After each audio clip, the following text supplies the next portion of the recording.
The thing I think that humans do really well is we have questions that belong to us in our life. I was told for years I'm the introvert. And I believe in that. You know, when I hit the bottom, I was scared to go to my own people Yeah. because I thought they're gonna judge me and they know the backstory. So I have to find therapists Yeah. that they don't know who I am.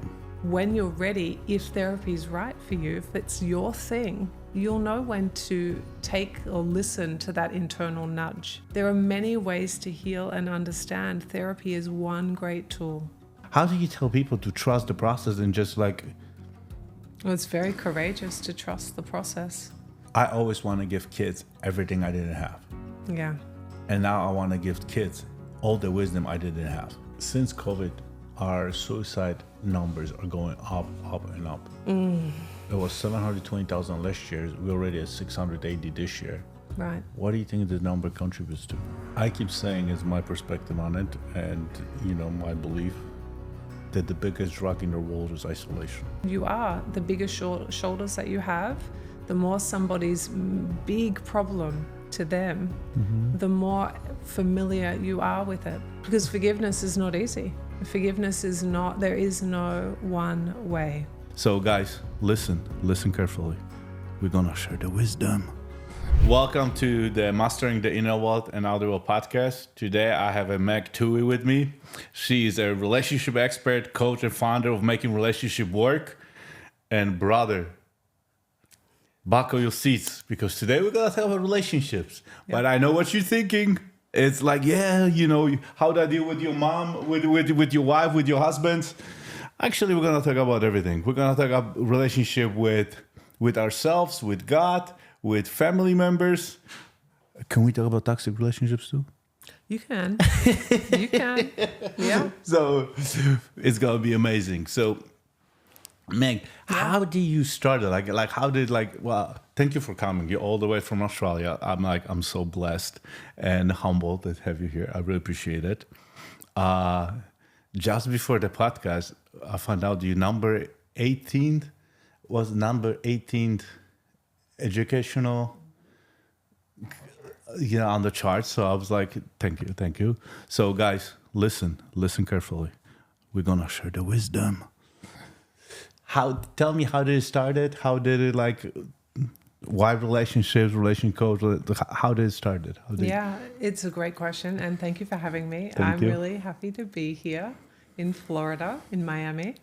So the thing I think that humans do really well is we have questions that belong to us in our life. And for me, I had questions around relationships that I couldn't answer, things that didn't make sense to me. And so as part of my second career, which becoming a psychologist is my second career, so I studied later in life to do that, I did it because I had a lot of questions I couldn't figure out the answers to. And I had a driving need to restore a childhood experience where I looked for the adults to come and help me, and they didn't come. And so what I did was start to answer those questions, and my work, Making Relationships Work, was born from being the adult that was there to come should another woman need that level of support. And so here we are all these years later, and it's my favorite conversation to have, and I'm really glad to be having it with you. Thank you. Thank you. So let's say you have bad relationship or bad role model, the parents, teachers, or how relationship. I mean, it's psychology. It's not an easy, you don't just wake up. Like I'm 53 years old right now. And when you ask me what I want to do in life at the age of 50, I have no idea. I just bought real estate. So how did you decide, like something traumatic happened or? I think so first of all, I come from a very difficult context. That's often where psychologists start from or therapists start from, is trying to answer those questions, and they study. When I was in high school, I didn't understand that I was a smart kid. I didn't understand it at all. In fact, I wasn't to find that out until I was in my early 30s. So that was a shock to figure out that I was actually pretty clever in this area because I had no idea. So when I started to study psychology, I did it remotely, and I did it bit by bit, and I used to fly back to Australia. I was living in Germany at the time to attend like the required face-to-face units and then go back to Germany and keep studying. And it was difficult for me because to get through first year psychology, you have to be able to do statistics. And I had a truth and a story that I couldn't do that this would be really hard for me. What do you mean statistic? The math statistic to be psychologist? Yes. So you need to be able to publish research. So the idea behind being a psychologist is that you are someone who researches and contributes to the field, and you're someone that uses research to contribute to your clients. Like there's this give and take. So you have to be able to understand statistics. You have to be able to understand how to set up research so that you can read it for your clients and contribute to it. And so statistics 101, you have to be able to pass. And I got my textbook, and I was so sure that I wanted to be a psychologist that I had this locked in, full focus, whatever it takes. I'm going to sit at this table until I understand this chapter for this first week of statistics. I'm going to sit here till I do it. I sat down at like 9 in the morning, and at 4 in the afternoon, I could not get past question number 23 in chapter 1. I couldn't answer it. You know, each chapter had a test at the back. I couldn't answer it. It was going over and over. And I was like, I am going to pass this subject, and I cannot figure out what this is.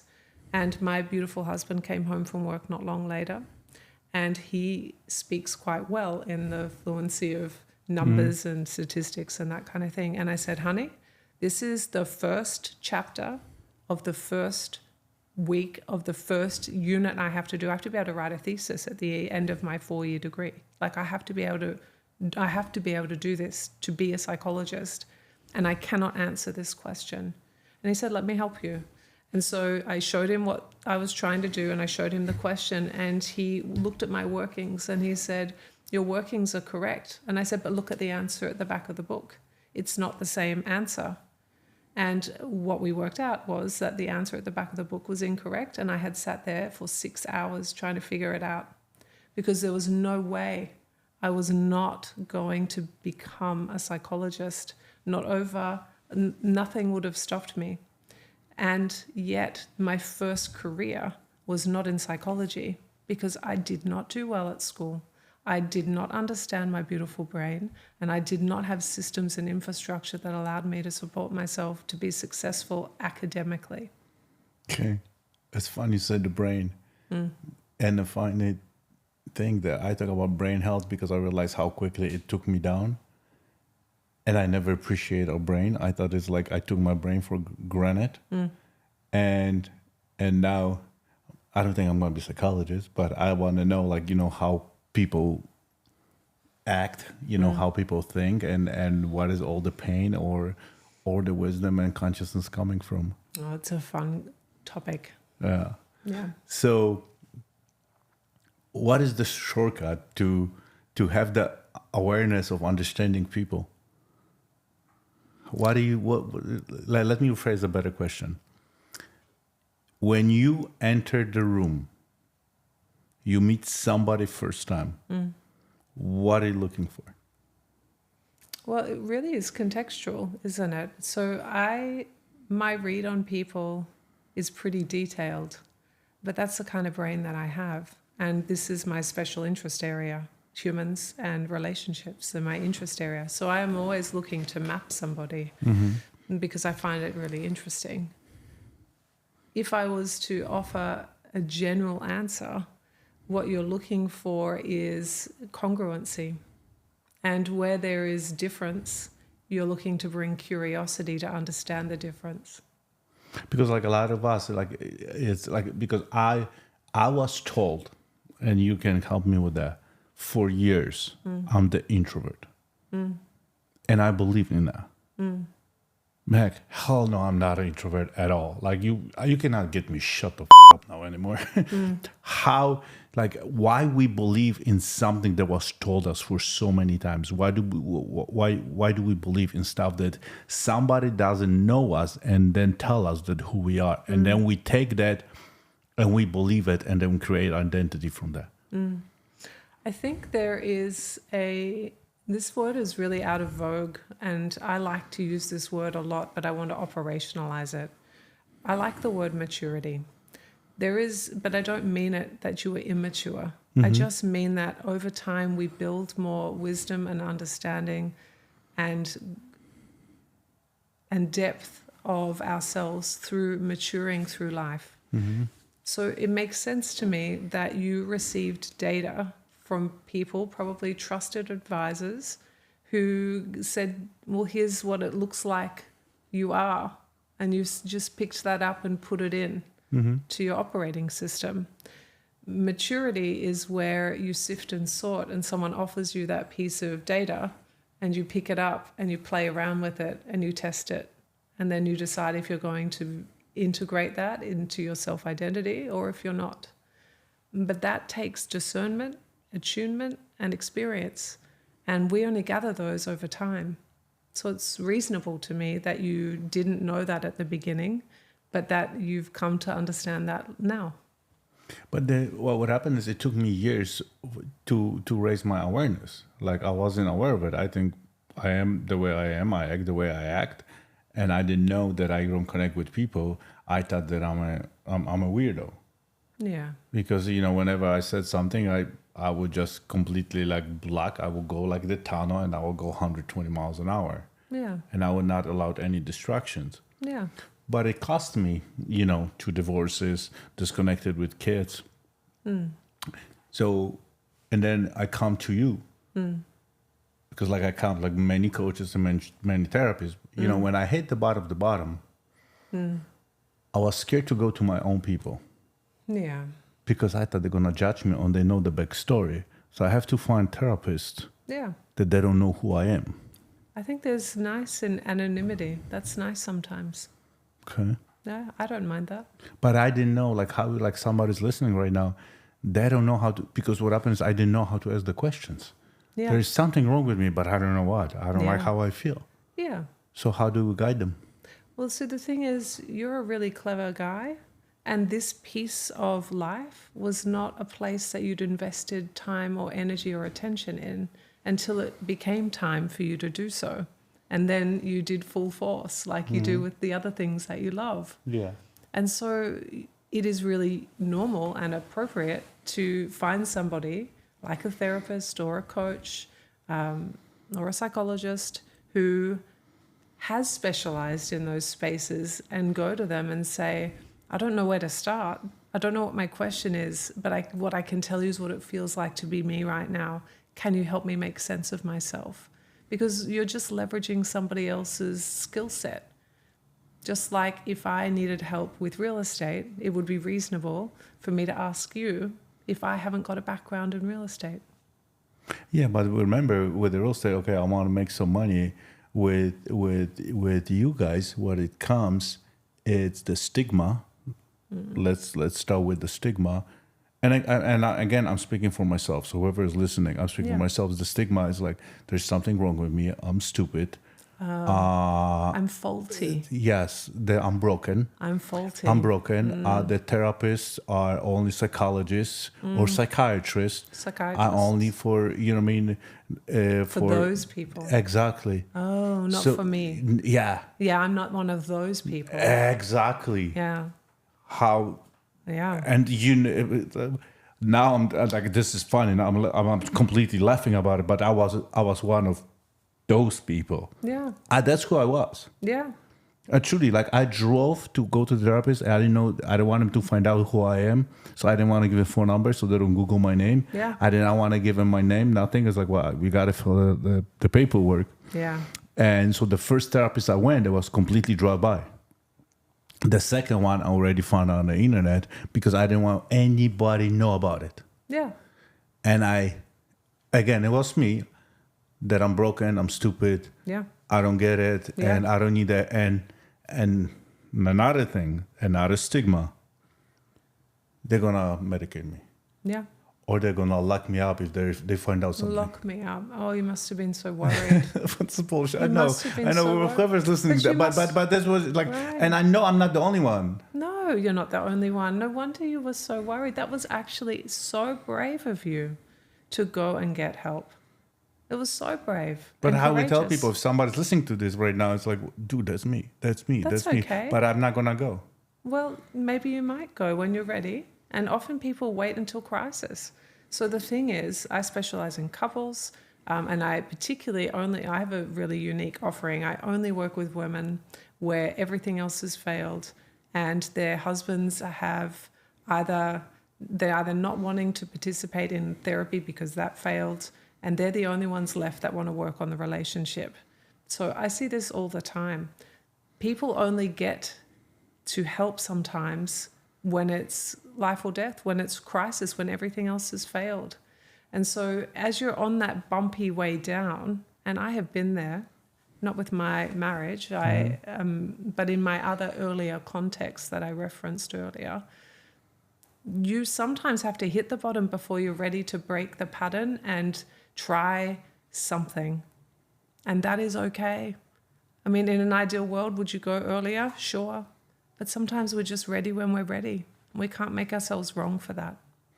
But I think like that's funny. So wow, you just broke my stigma right now. It's like, whoa, because I really thought that's only men. That women are connected a lot quicker than men. The only men gotta hit like really completely break down, hit bottom of the bottoms. Like what No, now? humans. But okay. It's the humans. Being a human is so difficult. It is so difficult Can to you be a explain human. Oh, darling, you know it. You've lived it. I've lived it. We've lived it. Being in this human suit is super, super challenging. Okay. Yeah. So how do we because so people are listening to us, right? Yeah. I get that. So it's like, okay, so I gotta go. But I did not hit the bottom of the bottom, so they don't wanna go. So Well, then maybe they're not quite ready yet. okay. Or maybe they're going to try something else, because therapy is amazing. I love it. I have done thousands of hours on myself. I had to be able to repair myself brick by brick into a version that is with you now. And I did that with the help of more than one trusted long-term therapist. So when you're ready, if therapy is right for you, if it's your thing, you'll know when to take or listen to that internal nudge. But sometimes you might find it in a mentor. You might find it in a parent. You might be lucky enough to find it in a friend or a loved one or a book or a moment with God. There are many ways to heal and understand. Therapy is one great tool.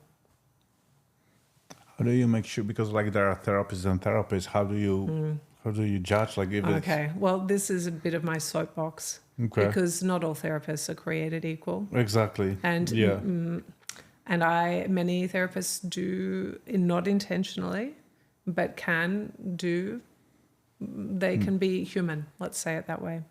They can be human and not do the work that you need, even if they really care. Okay, Meg, what question would you ask? Like you there, let's say you go in, Yeah. what, do you have like a list of questions? I Would do. you ask any therapist? I do. Can you share Here's them? my advice. When you're looking for a therapist, for me, I like older therapists. I like someone that has life experience. I like someone that has a lot of education behind them. And I really, really stress this. I interview my therapist before I work with them. As in, I want to do a pre-call and I want to meet you. And I don't have to meet you in person, but I want to be able to read your depth and I want to know that you can handle the burden that I have to work through. Have you got broad enough shoulders to do that? Have you got the depth of experience to do that? And if you don't, I'm going to keep calling till I find the person that does.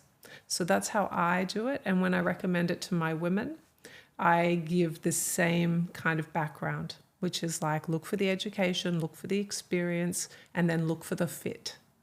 Are they a good fit for you? When you talk about experience, are you talking about the therapist's life experience or the therapy experience? I'd say maybe both, but definitively work experience. Okay. Because the more you work in this field, the more mature, again, we're back to that word, you are. The bigger shoulders that you have, the more somebody's big problem to them, the more familiar you are with it. And it's not to say don't give younger therapists a chance. I'm not at all saying that. Some younger therapists are wonderful. But in general, as you're looking around, these are 3 key aspects that often work well as a triad. Might you change one of them and do younger with great education that you get along with really well? Perfect. Perfect. But you've got to use your intuition. You've got to use your discernment to find the person that fits best with you. Okay, so I ran into therapy first time during the divorce, right? Because I have no idea, number one, how to deal with my kids. Yeah. Suddenly, because remember, for my kids, that was the Bible. Like, that's the only thing they knew. Suddenly, the parents are not together. Yeah. So I could not deal with myself because I didn't know how to deal with myself. So I need to find somebody for my kids to get help, because I cannot advise myself. I don't even trust myself. So then I have to find a therapist, and then my kids were coming home and they were asking me these questions, and then I was going back to the therapy, and then so I have a therapist that is dealing with the divorce. Then I have a therapist that is dealing how to deal with my kids. Then I have a therapist how to combine family. And it was like I have but again, I was broken. I don't want to say the word broken. I was confused. Yeah. I didn't know how to deal, and I didn't know but I was not fortunate enough. I didn't have anybody in my bubble that I could trust that went through the same process, because wow. Because, I'm Jarek, I have, and everybody told me what's going to happen step by step, but I did not even believe it. Even the therapist. And then exactly what everybody told me, it exactly happened. Okay. But I needed time, go through the process. How do you tell people to trust the process and just Well, it's very courageous to trust the process, because, there's this thing called systems 1 and systems 2 thinking. Systems 1 thinking is when you are running your automatic processes. So this is you driving to pick up some milk. You get in the car and you can think about something else, and all of a sudden you're at the store, you've got the milk, you're driving back, and you haven't really thought about buckling your seatbelt, driving the car, stopping, starting, parking, choosing the right milk, paying for it, driving home, unbuckling, parking the car, coming in, putting the milk in the fridge. You don't think about all of those pieces. You are probably doing 1 to 5 other things, and all of a sudden you're home and you have the milk. That's systems 1 thinking. When you're building yourself, when you're doing therapy, and when you're learning something new, you are doing what's called systems 2 thinking, which is very creation-based, which is to say there is no path here. This is like when you first learned how to drive your car, and you had to figure out, well, I sit here and are my hands on 10 and 2? Exactly. And where are my mirrors? And you learn every little piece. And that takes a lot of energy from the brain. And our brain prefers to do systems 1 because it costs less energy. And so systems 2 takes a lot of courage because it's dark and you're taking your steps forward and you're waiting for the light to go on to confirm you're in the right place. But you don't know you're in the right place like you do in systems 1. This is what it is to be in creation. This is courageous, powerful, has all the range of emotions, and you are hoping the road rises up to meet you. And that takes courage and bravery. And really, you can only do a little bit of that each day generally. Sometimes you can do a weekend of it, right? Before you need to take a rest and go back to some systems 1 to recover, and then have another run at building the next thing. Okay, so I love what you just said, because let's talk about the subconscious. Because what happened is, first we have a conscious, so you learn how to do this. Let's say, and I want to go back to driving the car. Okay. Not to the milk, to the driving the car. Okay. Now we can drive the car. Yeah. You and I I mean, you can do makeup, I can be on the phone, I can drink, I can drive with one hand, I can turn around, I can do absolutely everything. Yeah. Before, when we're starting, we have no idea. You are like, remember when you learned? I couldn't even like change the gear. Gripping. Yeah. Yeah, You had to like a put your foot clutch and into this. the Yeah, clutch. exactly. And then where is the first gear, and then you've got to watch the road. And then you've got to make it so the clutch comes out. Remember all of that, Dax. Exactly, but that's how it's in everything in your life. Everything in your brain. Exactly. So Correct. how do we program our subconscious mind knowing because that's what I'm still struggling. So my conscious mind and then my subconscious mind. When the second that I try understanding what my body is telling me, I only can respond to the way I know. Yes. That's your systems one. And what you're saying is, how do I do it differently? Yes. Yeah. How do I program my subconscious mind so I don't do this stuff again? Yeah, so you got to create the new. So this is a multi-answer that I'm going to give you. So first of all, you have to know what it is you want to respond with. So that requires design or creation. So if you were looking to respond differently, or we could go back to driving the car, maybe you read the road rules book first, so you understand how it works out on the road. Okay? That is you laying down a foundation of how to do it. Then you got to get in the car and practice it. So there is a piece of design. So if you want to grow into a version of yourself that is able to respond, not react, then we have to have available for your brain a blueprint of literally how to do that. So that as you come up to an experience that is emotionally charged, you can take a moment and remember, how did I want to speak here? What did I want to say here? What was the thing that I wanted to do? Did I hear maybe that I could be curious? How would I be curious? I could ask a question like, what does that mean to you? And then you've taken that beat, you've figured that out. It's slow because it's systems too. You're learning this. And then you go to that charged action. Help me understand what your thinking is. And then all of a sudden you've changed the tone. So I always want to give kids everything I didn't have. Yeah. And now I want to give kids all the wisdom I didn't have. Oh, yeah. I want to give them the wisdom. That's nice. So what happened is, even I'm learning the new stuff and I want to kind of like I want to share it. I want to share it because this is, I have at the breakthrough. I have this aha moment. It's like, oh, Dad. Yeah. How do you talk to the kids? Help me. So But remember, I got 13 years old, 15 years old, 18 years old, 22 years old. Yeah. So the younger they are, the more they learn by osmosis. So that's the first thing. You change you, they are so attuned to you. They notice the gaps and they update their map of you, particularly when they're in close proximity. The older they get, the further distance can happen, not always. And so then you need to use the art of storytelling, which is not listen to me download, but let me tell you a story. Oh, that's funny. And so then we do a thing called interesting interested. Okay.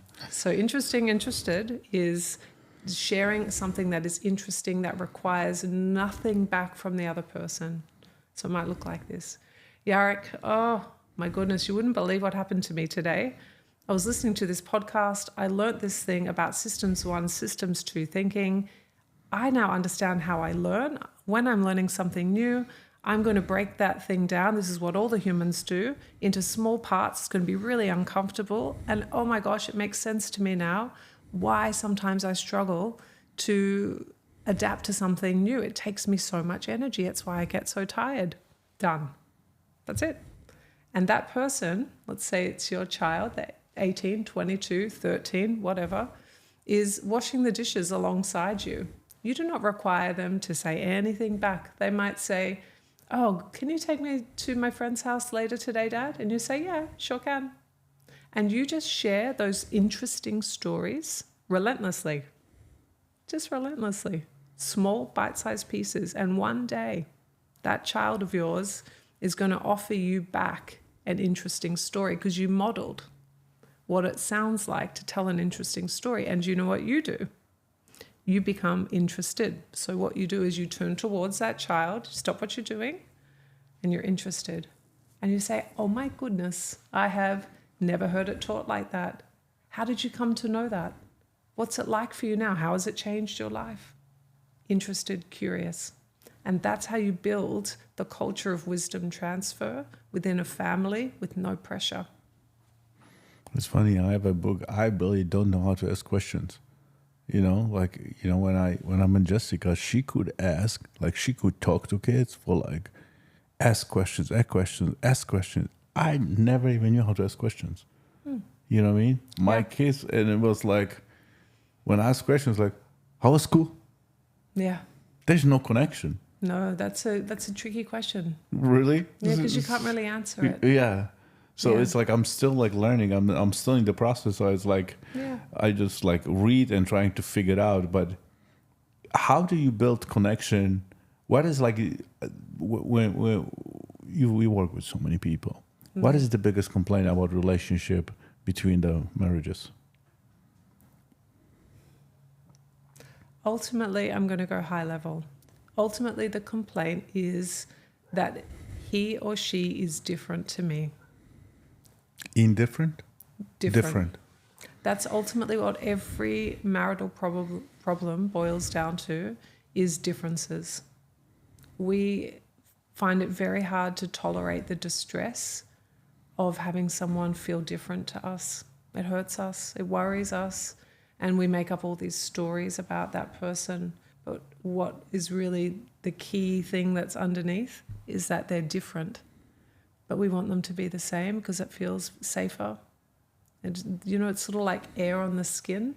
If there's a little bit of gap, you can feel the air more, and that can feel really disconcerting. It feels better sometimes when there's no air, there's no gap.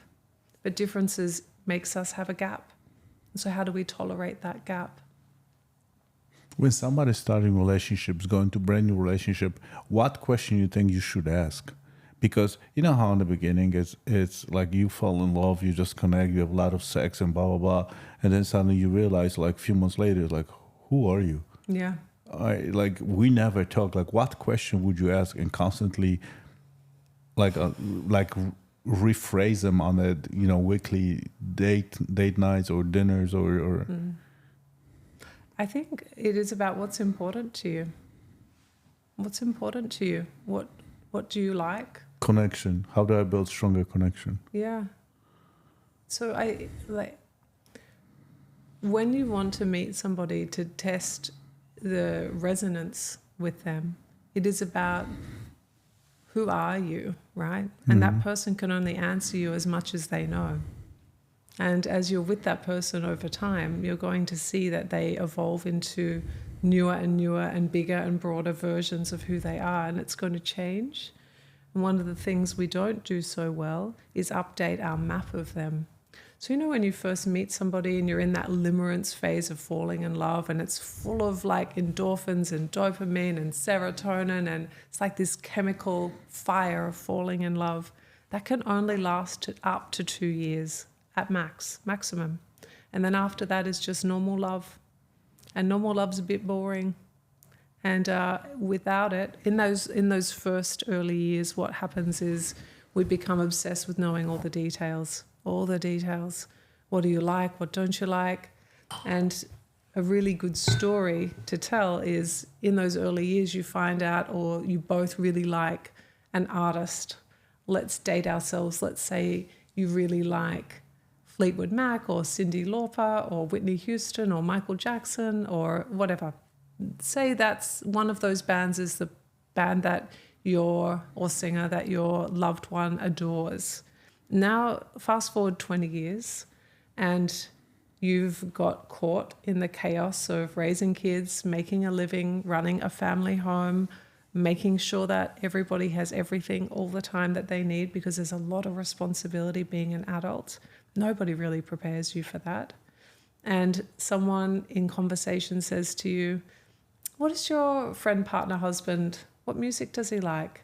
Do you know where you go? You go back to what you learnt in that limerence period. You're like, oh, Cyndi Lauper, Whitney Houston, Michael Jackson, Fleetwood Mac. And then if your friend, partner, husband is listening, they say, actually, babe, I really like da-da-da. And it's something modern, right? And you're like, oh, I didn't know that. We don't, and this is just a human condition, we don't easily keep up to date with how our loved one is growing. Since COVID, our suicide numbers are going up, and up. It was 720,000 last year. We're already at 680 this year. Right. What do you think the number contributes to? What is the question? The suicide is going up Yeah. every year. Yes, but what was the question about? Why do you think the number is going up every year? Look, that's the first time I've heard that statistic. I haven't seen that statistic. So I'm commenting on it from intuition and other evidence-based data that I have seen that sort of talks about the mental health and wellness of our population. And we know that loneliness is at an all-time high. And I think when you feel alone, you tend to feel a cluster of emotions. Helplessness, hopelessness are two of the most common feelings. Now, when you're feeling helpless and hopeless, life becomes really narrow. So when life is really narrow, you can't see any choices or alternatives. And when you don't have an alternative or a choice, that is contributing to helplessness and hopelessness. And so then you could imagine from that vantage point that you could stay there for a period of time that would have you believe that there was no way that it could get better. But what we know is that with a whole variety of different components, sometimes medication, sometimes therapy, sometimes perspective shifting that allows you to see that there's more than one way out.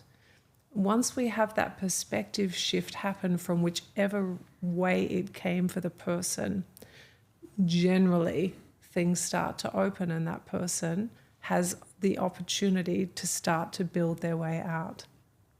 But it's a complicated question, and if I haven't done it justice, know that it's probably best, if this is you, to go and talk to a trusted medical professional or a therapist to help you find your way. I keep saying, as my perspective on it, and my belief, that the biggest drug in the world is isolation. And then because I know how I isolate myself, instead of coming, just talk to somebody, and then I stay isolated, and I stay with my own inner critic, that's my own voice, and I did not step out, and I almost took my own life. Yeah. So if anybody's listening, and it's funny, I was even like, when I was going through my stuff, I was on the phone, I was even like texting somebody on a social media, like asking questions how to get out of it. And I couldn't just get out of it until, it's just, I heard the voice, it was like, I'm done. Yeah. But why is it in human nature that when we're going through such a hard times, we really hide? Because I understand it's a guilt and shame, and we don't want to tell anybody. But how do we give anybody who's listening the permission to open up and just share it and find somebody? I think permission is a great word, and maybe you and I can do that now. Maybe what we can say to our beautiful listeners who might be grappling in this topic, I give you permission to be flawed, vulnerable, to have made choices that you regret, to have hurt people and harmed people, and still you deserve to have the support, connection, love, respect, humanity, dignity of having someone hold their hand out to you and say, I will help you, I will come. And my invitation is for you to go and be brave and courageous enough to try to find a person. And if that person is not your person, I want you to try again, because on the other side of this pain is the version of you that you've been dreaming of, that you've wished for.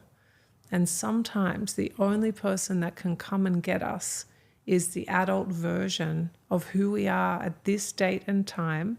Sometimes we are the person we've been waiting for, and we need to wrap our arms around that small part of ourselves and say, I got you, and we're going to go get some help now. Let's go. And so if you need that permission from me, I understand. I've been there, and my gift to you is I give you permission. And I think you would too. Definitely. Yeah. Definitely. I didn't know I need the permission. I didn't know how to even ask the permission. Yeah. You know, because I truly become a victim of the whole circumstances that all the experiences and I put on myself. Yeah. And I really have a lot of guilt and shame. A lot of guilt and shame. Yes. So and do I I. hide. And I hide. Yeah. Well, and I so hide. do we all. So the good thing about being a human and the very bad thing about being a human is we all have all those emotions. They're called universal emotions. So I have guilt and shame. I have regret. You have guilt and shame. You have regret. I have parts of me that I think no one could possibly tolerate. But the thing is that all of us have that. And because this is my work, and because I've met 4,000 women who have come through my program, I've watched them. It's universal. I can confirm it with just my own therapeutic work. But of course, it's not just me that can confirm it. The six basic emotions are in every human, across every civilization. We have contempt, sadness, disgust, joy, surprise. They're the 6 universal emotions. So all the other ones fit in too. How do you give yourself permission to forgive? I see, forgiveness is a whole other beast. You and I might need to do a second topic on that. Because forgiveness is not easy. Forgiveness is not, there is no one way. And often it's a long-term, relentless, thankless process. And sometimes it's really easy and you can do it like this because you're ready and everything's lined up. But forgiveness is complicated. It's really complicated. That every morning I really I forgive, to look myself in the eyes, in the mirror, and I said, just, please forgive me for abandoning you, for so many years. That is a good way to do it. Mirror work. That's called mirror work. Yeah. That's really good. There's the Hawaiian Ho'oponopono prayer. I love that. I have 6 books and I give it to him. I think I have 1 left. You do? I was good because it's so... And this was my next question. I can't believe it, you jumped to it. It's like, what book would you recommend?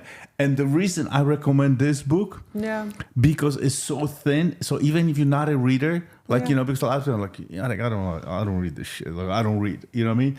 The book is so little. It's small and it's got so many pages. If you're going through any hardship, it's dude, you got it. It takes you a few minutes to read. Yes. But it goes too deep, so quickly and so deep in it. And it's I can't believe it. That was my next question. Which book would you recommend? And I just said it. Yeah. And so the Ho'oponopono prayer is, thank you, please forgive me, I'm sorry. And no, it's not. Hang on. What's the last one? Thank you, forgive me, I'm sorry. Thank you. I love you. I love you. I forgot. Yes, I love you. I How love could you. I forget I love you? Yes. Thank you. Forgive me. I love you. And thank you. And it just give some examples and again and again. And you just keep saying that. You just say it until it eases. Yeah. Exactly. Totally. That book is my recommendation. Okay. What else? Come on. No, you got to do one more. Come on. No, I'm not doing one more. I'm not going to That's lift you off the hook. Nope. One book from me and you got it. There you go. There you go. Okay. Last question. Okay. It's... I'm big on suicide because of what happened to me and how what if anybody's listening right now and going through really a deep depression thoughts, suicidal thoughts, just please use your camera.